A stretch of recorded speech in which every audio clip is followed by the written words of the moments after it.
Marcos, capítulo 6. Es un capítulo bastante largo, pero vamos a tratar de cubrirlo todo hoy, porque aun cuando es bastante largo, tiene 3 o 4 historias, tiene 3 o 4 observaciones que debemos hacer acerca del ministerio de Jesús y acerca de cómo nosotros somos parte de ese ministerio en diferentes tiempos de nuestra vida y cómo el Señor nos habilita a todos para hacer esos ministerios. Y nos da esa habilidad porque Él, aunque no comparte su gloria con nadie, ha querido que nosotros participemos del ministerio para que podamos ver su poder, para que podamos ver su gracia, para que podamos ver su misericordia a través de todo lo que Él hace. Entonces tenemos que aprender a buscar esas cosas aún dentro de las tormentas. Tenemos que aprender a buscar esas cosas que el Señor tiene para nosotros, por medio de las cuales nosotros vamos a poder ser fortalecidos. Amén. Entonces, comenzando ahí en el versículo 1 del capítulo 6, se nos dice ahí que de allí, de donde Jesús estaba, en el capítulo pasado, cuando fue y sanó a la hija de Jairo, cuando aquella mujer tocó su manto y fue sanada de su flujo de sangre. De ahí Jesús se fue a su tierra y sus discípulos lo siguieron. Noten, ya sus discípulos ya son una parte integral de su ministerio, ya sus discípulos ya son parte de su contingente, que para donde quiera que Él va, ellos lo siguen. Obviamente tenía muchos discípulos, pero como vamos a ver, eran 12 los que estaban siempre con Él y a los cuales siempre estaba enseñando. Su tierra era Nazaret. Su tierra era Nazaret. No fue donde nació. Acordémonos que Jesús nació en Belén, ¿verdad? En Belén Efrata. Pero cuando José y María tuvieron que huir porque Herodes el Grande quería matar a todos los niños de 2 años y menores, cuando ellos volvieron a la tierra de Israel, se fueron a vivir a la ciudad de Nazaret. En Mateo capítulo 2 y el versículo 23 se nos dice muy claramente que ahí se estableció en una ciudad llamada Nazaret para que cumpliera lo que fue dicho por los profetas, que el niño habría de ser llamado Nazareno. Por eso me gusta que yo vengo de la iglesia del Nazareno, ¿verdad? Por eso me gusta decir que yo crecí en la iglesia del Nazareno, porque Jesús se le llamaba el Nazareno, porque ahí fue donde creció, ahí fue donde la gente a su alrededor lo conoció, ahí fue en donde, diría mi mamá, hizo sus pininos.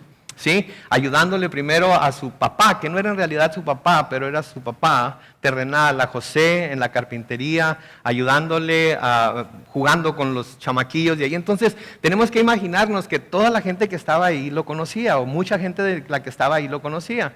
Como la gente que vive alrededor nuestro nos conoce, ¿verdad? Ellos saben quiénes somos, saben cómo nos llamamos, si somos lo suficientemente cercanos a ellos, si son bastante nuestros buenos amigos, les hemos contado partes de la historia de nuestra vida, etc. Entonces lo conocían muy bien. Noten lo que dice el versículo 2, dice, cuando llegó el día de reposo, comenzó a enseñar en la sinagoga. Y al escuchar a Jesús, muchos se preguntaban admirados, ¿de dónde sabe todo esto?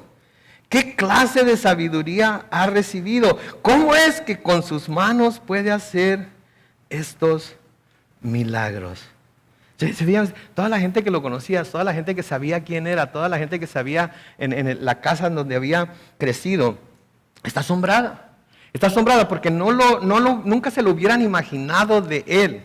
Habiendo crecido en donde creció, que era Nazaret, habiendo crecido con quien creció y por la historia de Jesucristo, nunca se hubieran imaginado que Él tuviera, primero que todo, tanta sabiduría. Nunca se hubieran imaginado que Él hubiera tenido el poder para hacer los milagros que hizo. Nunca se hubieran podido imaginar que tenía el conocimiento acerca de Dios que tenía.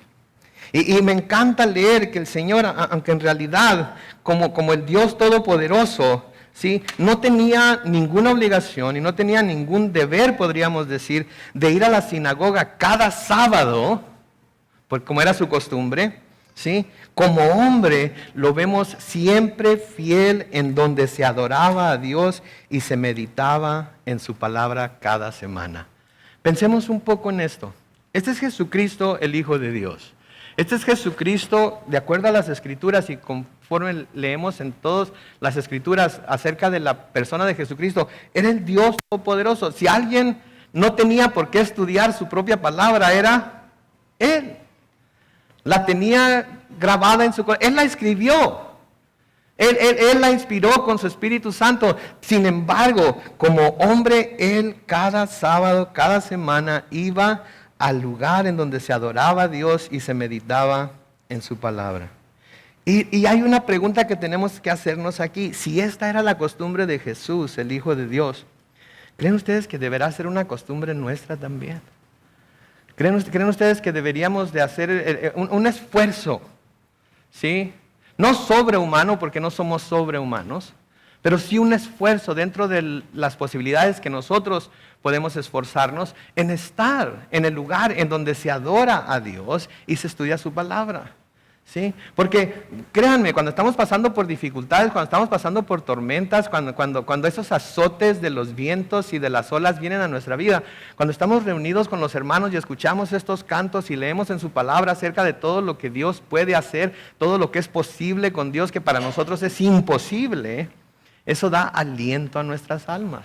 Eso trae fortaleza a nuestras almas. Nos fortalecemos unos con otros. Y cuando vemos hermanos tristes, los tratamos de alegrar. Cuando vemos hermanos alegres, nos tratamos de acercar a Él para que nos contagien, ¿verdad? De esa alegría, porque necesitamos esa alegría. Necesitamos que alguien esté ahí para nosotros. Entonces, este es el Hijo de Dios y hacía eso. ¿Ustedes creen que nosotros deberíamos hacer lo mismo? Sí. Porque es ahí en donde el Señor nos da instrucciones, es ahí en donde el Señor ministra a cada uno de nosotros como necesitamos ser ministrados. Es ahí en donde nos apoyamos los unos a los otros en las situaciones por las que estamos pasando. ¿Sí? Pero algo curioso acerca de Jesucristo, que era también ahí en esa sinagoga, era también ahí en esas reuniones en donde recibía la mayor cantidad de crítica de aquellos que no estaban de acuerdo con Él o se estaban oponiendo a Él. ¿Sí? Y se han dado cuenta de eso en nuestro estudio, que siempre que iba a la sinagoga, alguien retaba lo que Jesucristo estaba haciendo. Fuera porque sanara a un enfermo durante el día de reposo, fuera porque dijera algo que ellos habían malinterpretado en las Escrituras y ahora Él lo estaba diciendo como debía ser. Ahí era en donde encontraba su mayor oposición. Y quiero hacerles un llamado y quiero hacerles una exhortación como pastor y como amigo. Cuando vengamos aquí a la iglesia, ¿sí? No debemos de ser criticones los unos con los otros. No debemos de hacernos ideas en la cabeza de por qué está pasando esto o de por qué pasó aquello o por qué ahora sí está, pero los últimos 5 domingos no ha estado, o quién está cantando y cómo están cantando, o la enseñanza no estuvo al nivel que yo necesito tener para poder ser alimentado espiritualmente. Eso era lo que las personas religiosas estaban haciendo. ¿Sí? Eso era lo que los fariseos, los escribas, los líderes religiosos estaban haciendo. Todo lo que Jesús hacía lo criticaban, y aunque pudiera hacer lo mejor, porque hacía lo mejor, la palabra misma nos dice que todo lo hacía bien, de todas maneras lo criticaban, siempre encontraban algo por lo cual criticarlo. Ese no es el corazón, o no debe ser el corazón ni el espíritu de la iglesia del Nazareno, de la iglesia de Cristo. Debe haber un espíritu en donde toda persona que viene es aceptada, independientemente de cómo venga, independientemente de por qué venga, independientemente de los problemas que traiga. No viene aquí para ser juzgada, no viene aquí para ser condenada, viene aquí para recibir aliento del cuerpo de Cristo, y nosotros somos el cuerpo de Cristo. Entonces nosotros, como el cuerpo de Cristo, debemos unirnos a esa persona y levantarlos en lugar de tratar de aplastarlos por cómo vienen o porque no han venido últimamente o porque siempre... Sí me entienden. Por eso cuando estamos aquí debemos siempre estar a las vivas. Debemos estar venadeando. Oye, aquella hermana se ve decaída, aquella hermana, miré que mientras estábamos adorando estaba rodándole una lágrima. Aquel hermano, qué bárbaro, que brincaba casi en la silla, brincaba en su asiento de tan alegre que estaba durante aquella canción. Yo quiero también unirme a esa alegría porque necesito que alguien me levante al nivel en donde él está levantado. Eso es lo que debemos encontrar aquí. Aliento los unos para con los otros, amor, aceptación, gracia, ¿sí? Porque habemos personas que venimos con el corazón cargado, ¿sí? Y nosotros sabemos que Dios está con nosotros, pero también queremos saber que nuestros hermanos están con nosotros. ¿verdad? Y queremos saber que ellos están ahí para apoyarnos y levantarnos, ¿sí? Y que nos digan, todo va a estar bien, todo va a salir bien, ¿sí? Aunque no sepamos nosotros qué es lo que Dios va a hacer en la vida del hermano, de todas maneras una cosa sí sabemos que Dios es bueno y su misericordia es para siempre. Y sabemos que es siempre fiel. ¿Sí? Entonces tenemos que ayudarnos a recordarnos eso cada vez que venimos. Noten ahí el versículo 3. Dice, ¿acaso no es este el carpintero? ¿Se fijan cómo se refieren a Jesucristo? Los que están escuchando. ¿Acaso no es este el carpintero?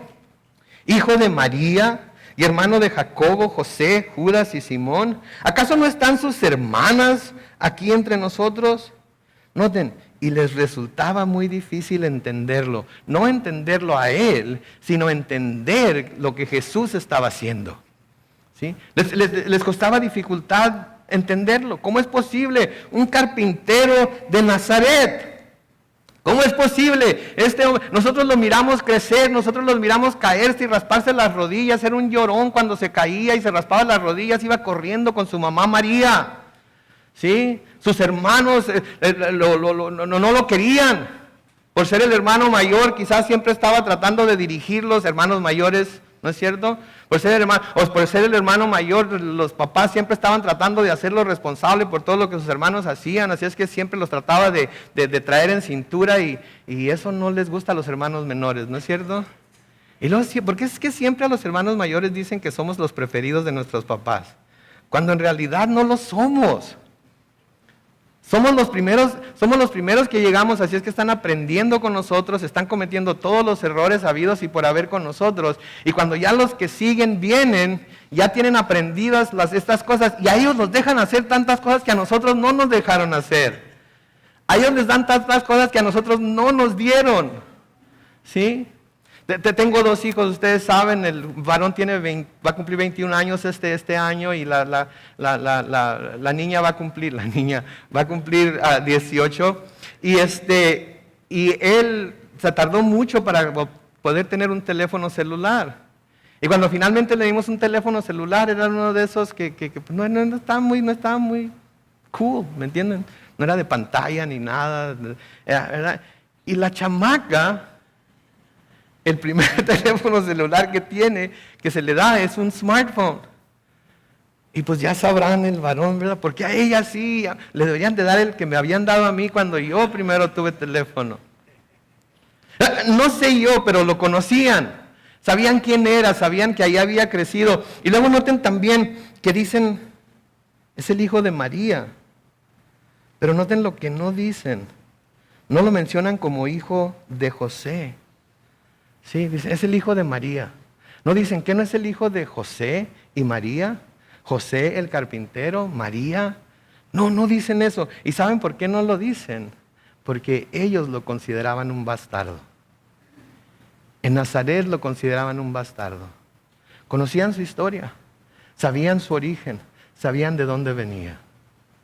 En Juan, capítulo 8, comenzando con el versículo 41, el Señor Jesucristo, hablándole a estas personas, les dice, ustedes hacen las obras de su Padre. Y entonces le dijeron, nosotros no hemos nacido de un acto de inmoralidad. ¿Se dan cuenta de lo que le están diciendo ahí? Nosotros no hemos nacido de un acto de inmoralidad. ¿Sí? Tenemos un Padre que es Dios, muy orgullosos de que Dios es su Padre. ¿Sí? Y al decir ellos, nosotros no hemos nacido de un acto de inmoralidad, estaban implicando que Él sí había nacido de un acto de inmoralidad. Que su madre había cometido un pecado. Y que porque había cometido ese pecado, ahora Él era considerado alguien que había nacido de esa inmoralidad. Noten lo que sigue diciendo en el versículo 42 y siguientes. Y Jesús les dijo, si su Padre fuera Dios, ciertamente me amarían, porque yo he salido y he venido de Dios. No he venido por mi propia cuenta, sino que Él me envió. ¿Por qué no entienden mi lenguaje? Pues porque no pueden escuchar mi palabra. En otras palabras, si escucharan mi palabra, entendieran mi lenguaje. Ustedes son de su padre, el diablo, y quieren cumplir con los deseos de su padre, quien desde el principio ha sido un homicida. No se mantiene en la verdad, porque no hay verdad en él. Cuando habla mentira, habla de lo que le es propio, porque es mentiroso y padre de mentiras. Entonces noten lo que les dice Jesús aquí. Si oyeran mi palabra, me entenderían. Escuchan eso, leen eso. Si oyeran mi palabra, me entenderían. Si oyeran mi palabra, me entenderían. Si oyeran mi palabra, me entenderían. Es algo que nosotros debemos de grabarnos y es algo que debemos de meditar en nuestro corazón. Porque hay mucha gente, inclusive cristiana, que dice que no entiende la Biblia, que dice que no entiende las Escrituras, que dice que a menudo se confunde por lo que las Escrituras dicen acerca de Dios, acerca de Jesucristo, acerca del Espíritu Santo, acerca de los dones del Espíritu, acerca de la iglesia, acerca de si debemos hacer esto, hacer aquello o no hacerlo. Pero la razón por la que se confunde no es porque la palabra de Dios esté creada para confusión, porque Dios no es un Dios de confusión, es un Dios de orden, sino que no están escuchando la palabra. La leen, pero son simplemente palabras en una página. La escuchan predicada, pero son simplemente palabras que un hombre está diciendo, dándole su propia interpretación. ¿Sí? Se la graban, pero se la graban en pedacitos aquí y allá para usarlas en ciertas situaciones porque les traen consuelo o les ayudan a lidiar con su ira o su coraje. ¿Verdad? Porque la palabra de Dios nos ayuda a lidiar con nuestra ira. Digo, lean los salmos, ¿verdad? Y podemos usar los salmos para maldecir a alguien o para desearle mal a alguien sin darnos cuenta que lo estamos haciendo. Identificamos a alguien como un enemigo y leemos un salmo que dice, québrales los dientes, Señor. ¿Y qué decimos? Sí, Señor, a fulano de tal, a fulana de tal, québrales los dientes. ¿Verdad? Entonces, si escuchamos, si oímos la palabra de Dios, pero vamos más allá y la escuchamos y la guardamos en nuestro corazón, la vamos a poder entender. Por eso les dice, no entienden lo que está pasando porque no oyen mi palabra, están cegados por su propia manera de ver las Escrituras, están cegados por lo que ustedes conocen, están cegados por su ambición de personas religiosas, pero no están escuchando mis palabras, escúchenlas por favor. Y esa es una plegaria que yo les hago a ustedes de parte del Señor por medio de su Espíritu. Escuchen la palabra de Dios para que entiendan lo que está pasando, porque a menudo pasan cosas que no entendemos por qué pasan. No hay manera de que nuestra mente finita pueda entender por qué están pasando. Pero cuando prestamos atención a la palabra de Dios, esta nos afirma y nos asegura que está pasando porque Dios lo está permitiendo. Y si Dios lo está permitiendo, hay algo en ello que quiere que nosotros veamos. Y se nos va a hacer difícil al principio, como a ellos se les hacía difícil entender cómo era que podía enseñar y todo lo demás. Pero conforme recibamos el poder de la palabra de Dios y seamos fortalecidos en ella, vamos a entender que Dios es Dios y nosotros no. Y hay ciertas cosas que tenemos que dejar en sus manos. Amén. Y a veces es difícil dejar esas cosas en manos de otra persona, ¿verdad? Pero no las estamos dejando en manos de otra persona, las estamos dejando en manos de Dios. Entonces ellos lo conocían a su familia, conocían su origen, sabían su historia. Y a menudo ese es el problema, porque la familiaridad a menudo trae desdén o desprecio. Trae desdén o desprecio. Cuando somos demasiado familiares con alguien, cuando conocemos a alguien demasiado bien, ¿sí? Eso se puede convertir en desdén, sin darnos cuenta inclusive se puede convertir en desdén o desprecio. Cuando conocemos a alguien y conocemos su pasado y se convierten al Señor, pudiera ser que por lo que sabemos de ellos despreciemos sus consejos o sus amonestaciones. ¿Sí? No les creamos. ¿Cómo es posible? ¿Tú cristiano? ¿Cómo es posible? ¿Tú viniste a los pies de Cristo? ¿Cómo es posible? ¿Tú enseñando la Biblia? ¿Cómo es posible? ¿Tú hablando de la grandeza de Dios? ¿Cómo es posible? Tú, yo te conozco, no me vas a impresionar. Pero porque los conocemos también, mostramos desdén o desprecio hacia ellos. Porque no nos podemos imaginar cómo Dios los haya salvado a ellos. Cuando le llegue a su mente ese pensamiento de cómo es posible que los haya salvado a ellos, vuélvase a usted mismo y diga cómo es posible que Dios me haya salvado a mí. Porque como dice mi mamá, todos tenemos cola que nos pisen. Y algunos tenemos una cola muy larga. Sabemos esconderla, pero la tenemos. Y Dios la va cortando conforme va pasando el tiempo, con cada nueva enseñanza, con cada cuando sabemos más acerca de Dios, Él la va cortando, hasta que se nos olvida que tenemos esa cola. Y entonces podemos mostrarla a quien queramos, pero no para que nos critiquen, sino para que nos mantengan en sus oraciones. Se había ido entonces de Nazaret siendo un carpintero y estaba volviendo como alguien que tenía seguidores, discípulos, haciendo milagros, enseñando las escrituras en la sinagoga. ¿Sí? Entonces están asombrados y no entienden cómo es esto. En el versículo 4 sigue diciendo, pero Jesús les dijo, no hay profeta sin honra excepto en su propia tierra, entre sus parientes y en su familia. Cierto, ¿verdad?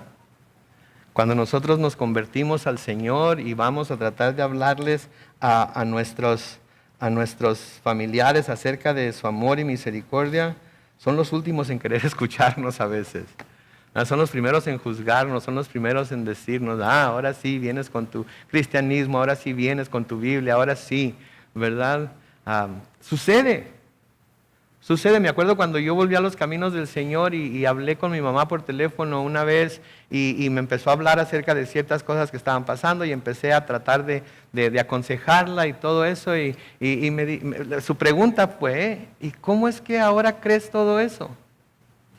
Ahora, quizás no fue una mala intención de ella, no estoy diciendo que mi mamá estaba siendo malintencionada, pero imagínense cómo me sentí yo cuando me hizo, ¿y ahora por qué crees eso?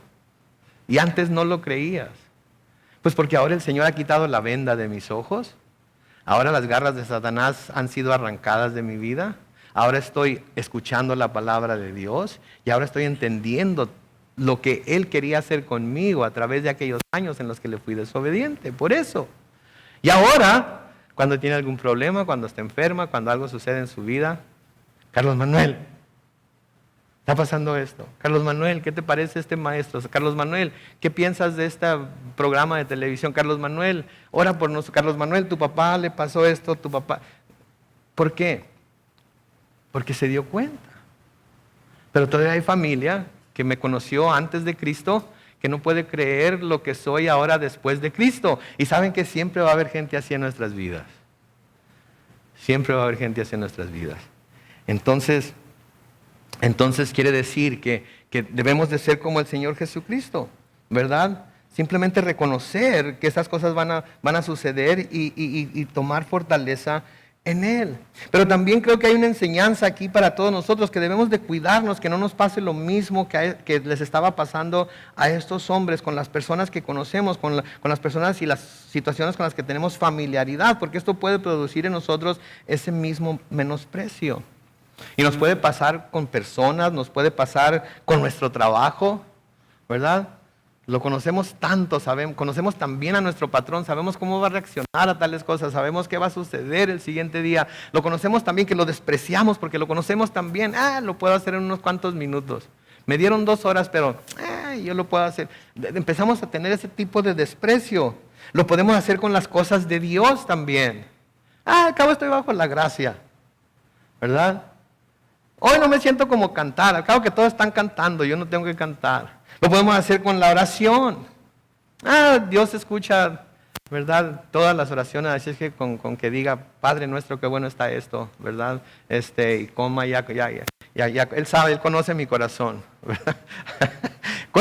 Despreciamos la intimidad con nuestro Señor. Estamos tan familiarizados con Él, ya lo conocemos tan bien, ¿verdad? ¿Quién conoce bien a Dios?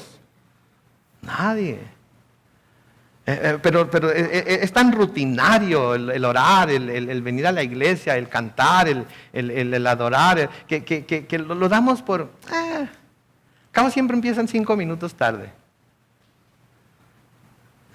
Fulano de tal, ahora el pastor va a estar dirigiendo la adoración, mejor me espero a que casi termine. No estoy diciendo que lo he oído, que alguien me ha dicho nada, ¿ok? Simplemente estoy tirando el anzuelo. Si pica, pues entonces ya sé quién es. Estoy mirando a los hermanos que dicen, es él.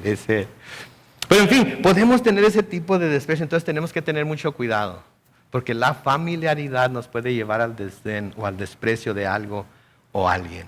Y no queremos estar en esta situación. ¿Por qué? Porque podemos ver aquí que el Señor Jesucristo fue víctima de ello y sabemos que estas personas se equivocaron. Versículos 5 y 6 sigue diciendo, y Jesús no pudo realizar ahí ningún milagro, a no ser sanar a unos pocos enfermos y poner sobre ellos las manos. Y aunque se quedó asombrado de la incredulidad de ellos, siguió recorriendo las aldeas de alrededor para seguir enseñando. Una observación pequeña aquí nada más. No se sorprendió por la incredulidad de ellos, ¿sí? No se sorprendió por la incredulidad de ellos. Sabía que al hacer lo que estaba haciendo y enseñar lo que estaba enseñando, iba a encontrar incredulidad. Pero sí se asombró o se maravilló de ver lo duro que puede ser el corazón del hombre aún delante de las evidencias que se le están presentando. Entonces no se maravilló o se asombró por la incredulidad, sino que se asombró de la incredulidad. Y es una de las cosas que yo no entiendo. ¿Por qué la gente está tan renuente a creer en algo que obviamente es la verdad de la palabra de Dios? Pero se rehúsa a creerlo, se rehúsa a tan siquiera darle el beneficio de la duda de decir, posiblemente yo soy el equivocado o la equivocada y ellos están en lo correcto. Y se rehúsan a pensar, ok, si ellos están equivocados, esperando que Dios los salve y los lleve al cielo el día que se mueran, y no hay cielo, y no hay infierno, y no hay Dios, y no hay diablo, ¿qué les va a pasar? Nada, porque no hay Dios, porque no hay diablo, porque no hay cielo y porque no hay infierno, entonces la persona muere y no le pasa nada. Pero ¿qué tal si el incrédulo está equivocado? ¿Qué tal si sí hay Dios? ¿Qué tal si sí hay cielo? ¿Qué tal si sí existe un diablo, como dicen las Escrituras? ¿Qué tal si sí existe el infierno? ¿Qué le va a pasar a esa persona que se rehusó creer? Se va a ir al infierno. Entonces, ¿valdrá la pena pensar como incrédulo? A lo mejor ellos tienen razón. Yo creo que sí. ¿Pero lo hacen? No, porque su corazón está endurecido. Porque su corazón y sus ojos están entenebrecidos. Porque su corazón y su mente está en lo terrenal y no en lo celestial. Ni siquiera en la posibilidad de que hubiera algo celestial. Porque ¿qué iban a perder con decir, Señor Jesucristo, ven y sé el Señor de mi vida? Señor Jesucristo, perdona mis pecados. Señor Jesucristo, sáname. ¿Qué iban a perder con simplemente creer que esta es una realidad? Absolutamente nada. ¿Qué iban a ganar? Iban a ganar la vida eterna y la seguridad de que cuando murieran, cuando fuera que esto se llevara a cabo, iban a estar en la presencia de Dios. Pero estaban llenos de incredulidad. Y el significado de incredulidad es repugnancia o dificultad en creer en algo. Falta de fe y de creencia religiosa. O sea que es lo contrario a la fe. Y sabemos que sin fe, ¿qué? Es imposible agradar a Dios. ¿Se dan cuenta? Y esto es lo que se estaba encontrando el Señor Jesucristo. Ahora, los versículos 7 y siguientes se nos va a hablar ahora de sus discípulos y de lo que Él los envió a hacer. Noten ahí, versículo 7. Dice, Jesús llamó a los 12 y comenzó a enviarlos. La palabra griega es apóstelo, ¿sí? De donde viene la palabra apóstol, ¿sí? Por eso se llama apóstol, porque son enviados. Él los envió, son apóstoles. Entonces, de dos en dos. Y les dio autoridad sobre los espíritus inmundos. Noten aquí, por favor, estos hombres eran del vulgo, les dicen en el libro de los Hechos, ¿verdad? La palabra en griego es idiotes. Idiotes, así es como los catalogaron los líderes religiosos cuando los escucharon predicar. Estos hombres son idiotes, son del vulgo, son unos, en español diríamos, idiotas. ¿Ok? Pero el Señor los envía. Y el Señor les da autoridad. Primeramente nos dice sobre los espíritus inmundos. Y una observación aquí es que queremos hacer aquí es que cuando el Señor nos llama, Él no nos llama para prepararnos para estar en la banca. Él nos llama para prepararnos, pero Él nos llama para prepararnos y perfeccionarnos y enseñarnos y entrenarnos para entrarle al juego. ¿Sí? Me asombra ver a los deportistas. Me asombra ver a los deportistas, especialmente a los deportistas jóvenes, los chavalillos, ¿sí? Los chiquillos. ¿Sí? Siempre andan ahí con el entrenador, con el coach, ¿verdad? Coach, yo quiero jugar. Coach, méteme a mí. Mira, saca aquel camarada, no sabes lo que está haciendo. Yo puedo jugar, yo soy mejor que él, yo tengo más habilidad, yo tengo más conocimiento. Coach, por favor, ponme en el juego.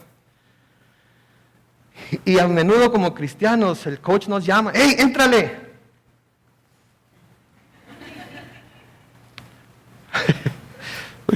No me puede estar llamando a mí.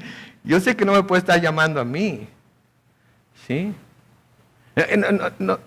No creemos que nos pudiera estar llamando a nosotros. No creemos que pudiéramos ser nosotros aquellas personas que Él ha estado preparando, al nivel que haya estado preparando. ¿Sí? No importa nuestra opinión del nivel que tengamos como cristianos o de la experiencia que tengamos como cristianos, lo que importa es que el coach nos está llamando a entrarle al juego. Y cuando el Señor nos manda, Él nos habilita. ¿Sí? No les dijo, ok, váyanse y hagan esto y aquello otro. Les dijo, váyanse, los envió, pero les dio autoridad sobre los espíritus inmundos. Ahora no se vayan a clavar en los espíritus inmundos, ¿ok? Hay muchas cosas sobre las que Dios nos ha dado autoridad. Toda la gente quiere tener autoridad sobre los espíritus inmundos, ¿verdad? Ese es lo número uno, porque yo quiero hacerle guerra a los espíritus inmundos. Créanme, no quieren hacerle guerra a los espíritus inmundos. Pero hay muchas otras batallas que tenemos que librar constantemente en nuestra vida. Pero Él nos llama a nosotros y nos capacita para hacer lo que nos está llamando a hacer. Pero debemos de ser como esos jugadores de fútbol, como esos jugadores de béisbol, como esos jóvenes, niños que practican algún deporte, que están a un lado del coach constantemente diciéndole, coach, méteme a mí. Yo puedo, yo sé que yo puedo. Yo sé que tengo la habilidad, me has entrenado bien, me has dado la habilidad, me has dado los conocimientos para poder jugar bien, me has dado habilidades naturales para hacerlo y me has dado tu Espíritu Santo para poder llevarlas a cabo. Señor, méteme a mí, yo quiero estar en el juego. Pero no lo hacemos. Están cómodas las bancas, está cómodo estar sentado. Y Dios no nos ha llamado para eso.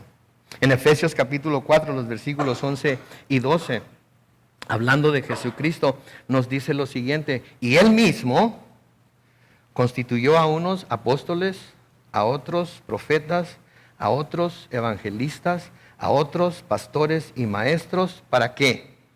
A fin de perfeccionar a los santos. ¿Para qué? Para que estén sentados en la banca cada domingo y sean un número más de personas que llegan a la iglesia para tener una buena cantidad de asistencia y con el favor de Dios una buena ofrenda. Para eso es lo que está diciendo ahí. No dice, ¿para qué? Para la obra del ministerio, para la edificación del cuerpo de Cristo. Todos nosotros tenemos un lugar en el cuerpo de Cristo a través del cual nos ayudamos los unos a los otros.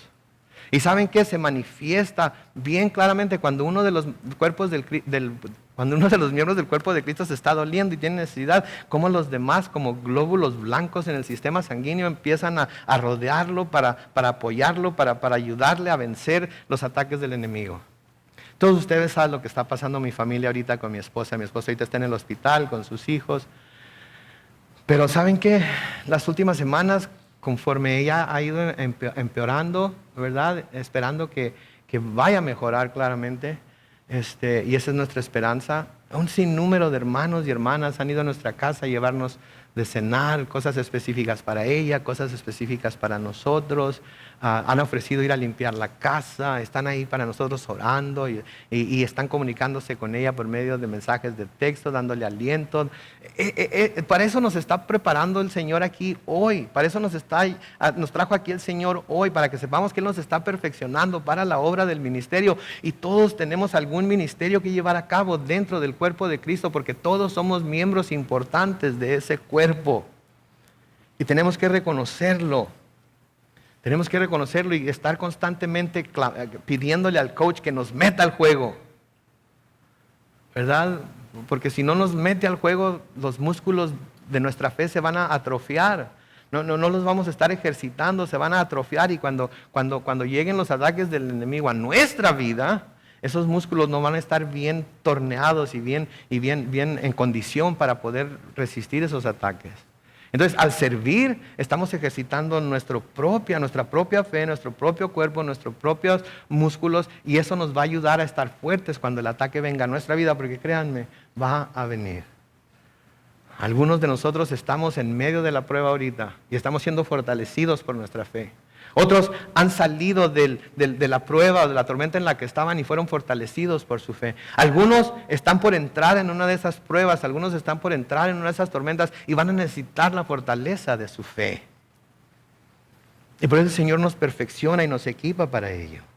Noten los versículos 8 y 9. Y les mandó que no llevaran nada para el camino, aparte de un bastón. No debían llevar mochila, ni pan, ni dinero en el cinto. También podían llevar sandalias, pero no 2 mudas de ropa. Noten cómo los envió. No lleve nada. Nosotros vamos a hacer un viaje misionero y planeamos el vuelo y qué aerolínea y qué tan rápido vamos a llegar y en dónde vamos a hacer escala y qué van a servir en el vuelo de aquí a allá y quién nos va a recibir en el aeropuerto y en dónde nos van a hospedar, en un hotel o un hostel o una iglesia. Señor, necesito tener todo el plan y necesito que suplas todas mis necesidades porque voy a ir a hacer un viaje misionero. Es lo que estaba haciendo el Señor aquí con ellos, ¿no? Los estaba enviando de dos en dos. Y les estaba diciendo, no lleven absolutamente nada. Da miedo, ¿no es cierto? Da miedo. Pero eso es lo que ese es el llamado del Señor. A menudo nos llama a ir a llevar el testimonio de nuestra fe, ¿sí? Y no nos da nada más que esa fe para llevar con nosotros. ¿Y saben qué? Es lo que tenemos para usar, nuestra fe. ¿Sí? Y tenemos que hacer uso de ello. Tenemos que hacer uso de ello. ¿Sí? Le dice, vayan, pero no lleven nada. No lleven nada. Nosotros hasta para la iglesia tenemos que tenerlo todo bien planeado, ¿no es cierto? Tenemos que alcanzar a peinarnos. Algunos nos peinamos, otros no. Tenemos que tener el atuendo correcto, el pantalón correcto, la camisa correcta. Tengo que verme bien. Tengo que estar preparado para cualquier circunstancia, porque a lo mejor me invitan a comer después y ¿cómo voy a ir así? No, mis hermanos, Dios nos llama, Dios nos prepara, Dios nos habilita y luego nos envía. En realidad no importa cómo vayamos, importa que vayamos. En cuanto Él nos envía. ¿Sí? Y Él los manda que vayan, pero que no lleven absolutamente nada.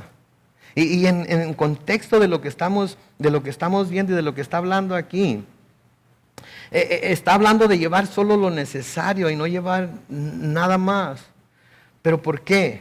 Porque quería que sufrieran hambres, porque quería que pasaran por dificultades. No, la intención era que aprendieran a confiar en que Dios proveería para todas sus necesidades.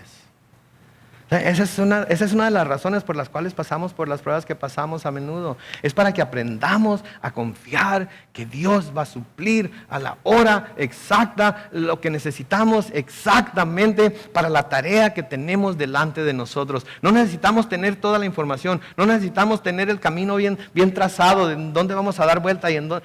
No, lo único que necesitamos es ser obedientes al llamado que Dios está haciendo a nuestra vida. De nuevo, y si me disculpan, voy a usar nuestra situación de ejemplo, pero Dios nos está llamando a mí y a mi familia a tomar un camino que nunca esperábamos tomar. Pero no puedo darme el lujo de decir, ok, hasta que tenga todo bien descifrado, ¿qué va a pasar dentro de un mes? ¿Qué va a pasar dentro de 3 meses? ¿Qué va a pasar dentro de un año? ¿Qué va a pasar? Hasta entonces no quiero hacer nada. ¡No puedo! Entonces tengo que hacer lo único que puedo hacer. Es vivir un día a la vez. Sé lo que pasó hoy. Hoy mis hijos y yo estamos unidos. Hoy mi esposa despertó de nuevo. Hoy está tranquila en una cama de hospital, respirando bien. comiendo lo que necesita, la nutrición que necesita para poder fortalecerse, para poder enfrentar los tratamientos de quimioterapia que va a enfrentar. Hoy eso va a suceder. Mañana no importa.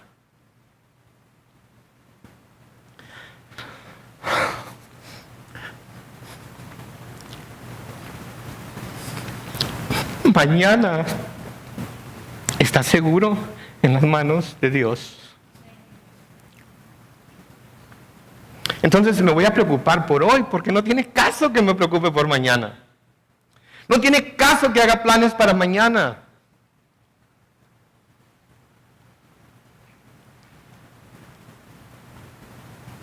Cuando Dios hace cosas como esas, es porque quiere que aprendamos a confiar en que Dios proveerá para todas nuestras necesidades.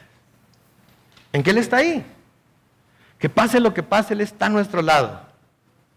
Que no le hace que suceda. Él va a estar ahí para levantarnos.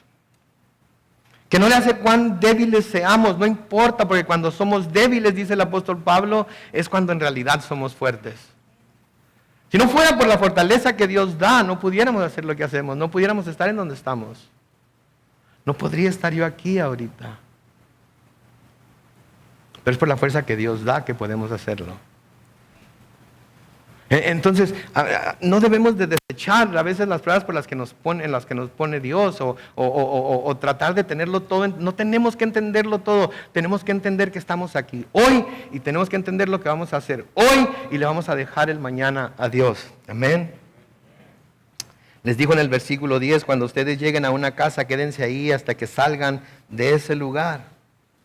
Noten, les está diciendo, va a haber casas en las que los van a recibir, va a haber casas en las que les van a abrir las puertas de par en par. Cuando lleguen a una de esas casas, quédense ahí hasta que tengan que salir de ese pueblo o ciudad en donde están. Lo que les está diciendo es que en su caminar iban a encontrar gente que iba a creer e iba a ver la obra que estaban haciendo como la obra de Dios, que los apóstoles estaban haciendo como la obra de Dios. E iban a querer participar en esa obra por medio de su asistencia a los apóstoles, por medio de su ayuda, por medio de su hospedaje, por medio de sus ofrendas. Iban a suplir lo que ellos necesitaran. Y sigue sucediendo en nuestros días también, ¿no es cierto? Sigue sucediendo hasta nuestros días. Hay creyentes que van a la obra que la iglesia, que ven la obra que la iglesia está haciendo y saben, porque Dios se los ha revelado así, que esta es su obra, la obra de Dios, y apoyan a la obra de Dios. ¿Sí? Apoyan a la obra de Dios. Están dispuestos a ayudar, a preparar a los santos para que lleven el evangelio a toda criatura y por ello invierten su tesoro, su tiempo, su talento en lo que la iglesia está haciendo. Pero también iban a encontrar lugares en donde no los iban a recibir, ni les iban a ayudar y no les iban a tomar en cuenta el trabajo que estaban haciendo, no les iban a creer que era la obra del Señor. Y no les iban a ayudar en nada. Pero también para eso les da instrucciones. Noten el versículo 11. Si en algún lugar no los reciben ni los escuchan, salgan de ahí y sacúdanse el polvo de los pies como un testimonio contra ellos. Luego noten lo que dice. De cierto les digo que en el día del juicio el castigo para los de Sodoma y Gomorra será más tolerable que para aquella ciudad. En otras palabras, en donde no los reciban, en donde no les crean, en donde no quieran recibir el mensaje de Jesucristo, ¿saben qué? Sodoma y Gomorra van a estar en un lugar en el infierno mucho mejor que el lugar en el infierno en el que se van a encontrar ellos. ¿Por qué? Porque al que mucho le es dado, mucho se les requiere. Sodoma y Gomorra no había visto los milagros que Jesús había hecho. Sodoma y Gomorra no había escuchado las enseñanzas de Jesús. Sodoma y Gomorra no había visto al Hijo de Dios obrar con poder, con gracia y con misericordia. Sodoma y Gomorra no habían recibido el testimonio tan claro de que Dios había descendido del cielo para traer un mensaje de reconciliación con él. Ellos no lo habían visto. Por lo tanto, a estas ciudades que sí lo están viendo, estas ciudades que sí están viendo los milagros, estas ciudades les va a ir mejor, aunque en el infierno, mejor que les va a ir peor que a Sodoma y Gomorra. Ahora, yo no sé para ustedes, pero para mí el infierno es el infierno. Pero cuando el Señor habla de que hay quienes les va a ir peor en el infierno que a otros. Yo no sé ustedes, pero yo sí siento miedo. yo sí. Y por eso me aferro a Dios. Por eso me aferro a mi Señor. Por eso pongo toda mi confianza en Él. Y no dejo que nada me mueva. Sigue diciendo ahí en el versículo 12, los 12 salieron e iban predicando a la gente que se arrepintiera. Y también expulsaban, noten, primero iban predicando a la gente que se arrepintiera, pero también expulsaban muchos demonios y ungían con aceite a muchos enfermos y los sanaban. Noten que dice a muchos enfermos, no a todos. ¿Sí? Y esto es algo que el Señor nos dejó muy claramente explicado al final de cada uno de los evangelios, en donde tenemos que ir a predicar el evangelio, y cuando vamos a predicar el evangelio, señales nos acompañan, y son todas estas señales que ellos estaban viendo ahí. Ahora, entre los versículos 14 y hasta el 29, nos habla acerca de la muerte de Juan el Bautista y cómo fue la muerte de Juan el Bautista. Vamos a dejar a Juan el Bautista por ahorita y vamos a seguir adelante, porque este es un paréntesis que se abre ahí, que vamos a estudiar después más acerca de Juan el Bautista. Pero vamos al versículo 30 y noten lo que dice ahí. En el versículo 30 dice, los apóstoles se reunieron con Jesús después de que habían vuelto y le contaron todo lo que habían hecho y enseñado. Jesús les dijo, vengan conmigo, ustedes solos, a un lugar apartado y descansen un poco. Y es que tanta gente iba y venía que ellos no tenían tiempo ni para comer. Así que fueron solos a una barca, a un lugar apartado. Pero muchos que los vieron partir, los reconocieron y los siguieron a pie desde las ciudades y llegaron antes que ellos y se reunieron con él. Cuando Jesús salió de la barca y vio tanta gente, tuvo compasión de ellos porque parecían ovejas sin pastor y comenzó entonces a enseñarles muchas cosas. Noten primero, tuvo compasión de ellos porque los vio como ovejas sin pastor. Los vio, ¿cómo son las ovejas? ¿Cómo andan las ovejas que no tienen pastor? De un lado para otro, todas enlodadas, todas sucias, comiendo cualquier pasto que tienen enfrente, comiendo hierbas, comiendo cosas que pudieran ser venenosas, ¿sí? No tienen quien las proteja de los lobos, no tienen quien las proteja de que sean atacadas o hurtadas y matadas por su lana o por su carne. Es lo que pasa con el mundo sin Jesús. Andan como ovejas sin pastor, de un lado para otro, siguiendo todo viento de doctrina, yendo a todo tipo de iglesia en donde están buscando de alguna manera el descanso, el alimento para sus almas, pero no la encuentran. ¿Por qué? Porque no se está presentando la palabra de Dios como debe de presentarse, están recibiendo todo tipo de enseñanza que no va de acuerdo a la palabra de Dios y resultan decepcionadas, a veces trasquiladas, a veces muy dañadas, por lo que están recibiendo. Pero él aquí se conmueve con compasión por ellos, porque los miraba como ovejas sin pastor. Y es porque Jesús tiene el corazón de pastor. Jesús tiene el corazón de pastor, ese pastor que cuida de las ovejas, que remienda los huesos rotos, que cura las heridas, que limpia a las ovejas de los parásitos. Como ovejas, las ovejas tienen muchos parásitos, se rompen las piernas constantemente se desenlodan y se ensucian. Casi como los cristianos, ¿no es cierto? Todo eso nos pasa, ¿no es cierto? Si somos honestos con nosotros mismos, todo eso nos pasa de vez en cuando.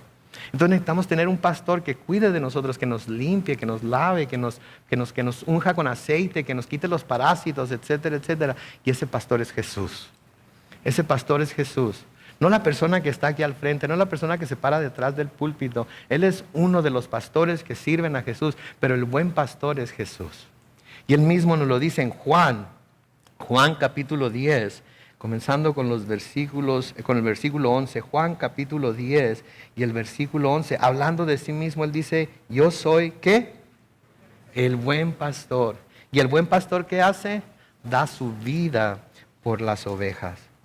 Pero el asalariado, el que no es el pastor ni el dueño de las ovejas, huye y abandona las ovejas cuando ve venir al lobo, y el lobo las arrebata y las dispersa. Versículo 13 dice, al que es asalariado no le importan las ovejas. Yo soy el buen pastor y conozco a mis ovejas y ellas me conocen. Y así como el Padre me conoce a mí y yo conozco al Padre y yo pongo, noten, mi vida por las ovejas. ¿Saben qué? El buen pastor está dispuesto a poner su vida por las ovejas. Está dispuesto a dejar su vida a un lado para que las ovejas sean alimentadas. Está dispuesto a dejar su comodidad a un lado para que las ovejas puedan estar bien abrevadas, alimentadas, curadas, limpiadas, etcétera, etcétera. Esa es la seña del buen pastor. ¿Por qué? Porque eso es lo que Jesucristo hizo por sus ovejas. Eso es lo que Jesucristo sigue haciendo por sus ovejas. Y ese debe ser el afán de todo pastor. Pero hay muchos pastores desafortunadamente asalariados que no piensan en esas cosas. Versículo 35 sigue diciendo: el tiempo pasó y se hizo tarde, así que sus discípulos se acercaron a él y le dijeron: ya es muy tarde y este lugar no hay nada. Despide a esta gente para que vayan a los campos, aldeas cercanas y compren algo de comer. Jesús les respondió: denles ustedes de comer. Vamos a quedarnos ahí un momento. Reconocieron ellos una necesidad, ¿cierto? La necesidad era real, ¿cierto?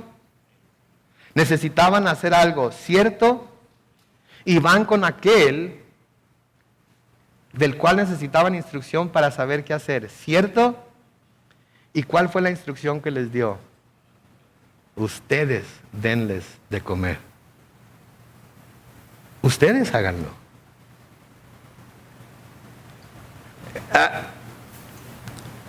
A menudo eso es lo que Dios hace con nosotros, ¿cierto? Vamos con una necesidad, tú hazla, tú súplela, tú cúbrelo. ¿Sí? Pero noten lo que ellos dicen. Pero ellos le dijeron: ¿quieres que vayamos a comprar pan y les demos de comer? Eso costaría como 200 días de sueldo. ¿Ok? Entonces el Señor les dice: ok, reconocieron la necesidad que hay. Porque ustedes la reconocieron, suplan en esa necesidad. Y creo que la reacción de Jesús nos dice claramente que si ellos vieron la necesidad era porque ellos, o Él estaba esperando que ellos debían suplir para esa necesidad. Y si no sabían cómo hacerlo, debían ir con Él para que los habilitara para hacerlo. Pero noten cómo ellos, cuando el Señor les dice que ellos se encarguen de suplir la necesidad, ni siquiera dicen algo así como: ok, pero ¿y cómo le hacemos para darles de comer a esas personas? Inmediatamente lo que empiezan a decirles son las razones por las cuales no es posible. Y se convierten en contadores inmediatamente, así de volada se convierten en contadores. Y empiezan a calcular cuánta gente hay. Y según el cálculo con el que terminaron, dijeron: no, necesitaríamos 200 días de sueldo para cubrir lo que vamos a... Pero eso no era lo imposible. Aunque les regalaran comida para esa cantidad de gente, ¿en dónde había una panadería que pudiera hornear tanto pan? ¿Cómo la iban a traer a donde estas personas estaban? En otras palabras, lo que el Señor les estaba pidiendo que hicieran era completamente imposible. Sin embargo, se fijan que no los dejó que ustedes háganlo. Ustedes háganlo. Ellos empiezan a decir las razones por las que no pueden hacerlo. Y noten lo que les dice el Jesús en el versículo 38. Y ya vamos a terminar, pero noten lo que dice el Señor. Jesús les dijo: vayan a ver cuántos panes tienen ustedes. Cuando lo averiguaron, le dijeron: tenemos 5 panes y 2 pescados. ¿Saben qué? Eso es lo mismo que el Señor necesita que le demos nosotros. El Señor solo necesita que le demos lo que tenemos a la mano. No podemos darles más. No podemos darle más. Lo único que podemos darles es lo que tenemos a la mano. Pero no importa cuán poco sea lo que tenemos a la mano, si se lo damos a Él, el resultado va a ser el mismo de lo que va a pasar aquí. ¿Sí? Tenemos entonces que estar dispuestos. Ok, nos está pidiendo que hagamos esta cosa que tenemos delante. Sabemos que es algo imposible. No puedo, Señor, no tengo las fuerzas, no tengo el deseo. No debería de ser yo el que tenga que hacer esto. Y Él nos dice: ¿qué tienes en tu mano? ¿Qué tienes para dar? Pues tengo apenas un grano de mostaza de fe, Señor. Tráelo. Tráelo.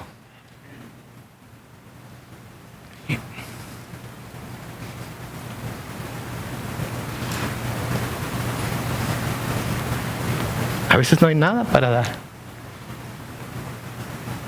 vez se ha acabado todo. Ya lo hemos dado anteriormente, ya lo hemos usado anteriormente. Pero lo poco que queda, lo llevamos a Dios. Y Él lo toma y Él lo multiplica. Y luego lo vuelve a poner en nuestras manos. Seguimos sus instrucciones y el resultado va a ser el mismo. Noten ahí los siguientes versículos. Dice: Jesús les mandó entonces que hicieran que la gente se recostara por grupos sobre la hierba verde. Y ellos así lo hicieron, formando grupos de 100 y de 50 personas. Jesús tomó entonces los 5 panes y los 2 pescados, y levantando los ojos al cielo, los bendijo. Y luego partió los panes y se los dio a sus discípulos para que los repartieran entre la gente. Y también repartió los 2 pescados. Jesús tomó lo que ellos tenían a la mano, lo bendijo. ¿Y cuál fue el resultado? Versículos 42 al 44, y mientras el grupo de alabanza pasa, lo leemos todos juntos. Dice: todos comieron y quedaron satisfechos. Y luego noten el versículo 43, y con lo que sobró del pan y los pescados, llenaron ¿cuántas? 12 cestas. Y los que comieron fueron ¿cuántos?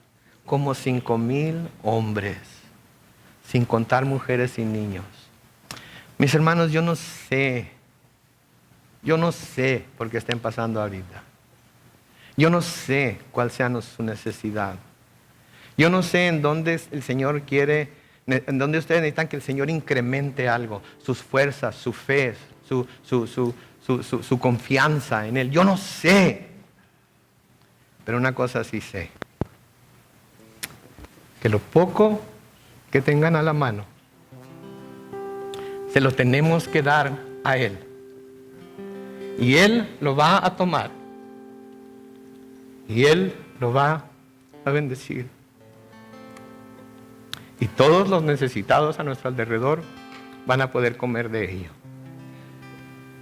Pero es necesario, es imperativo, es justo, bueno, que creamos en Él.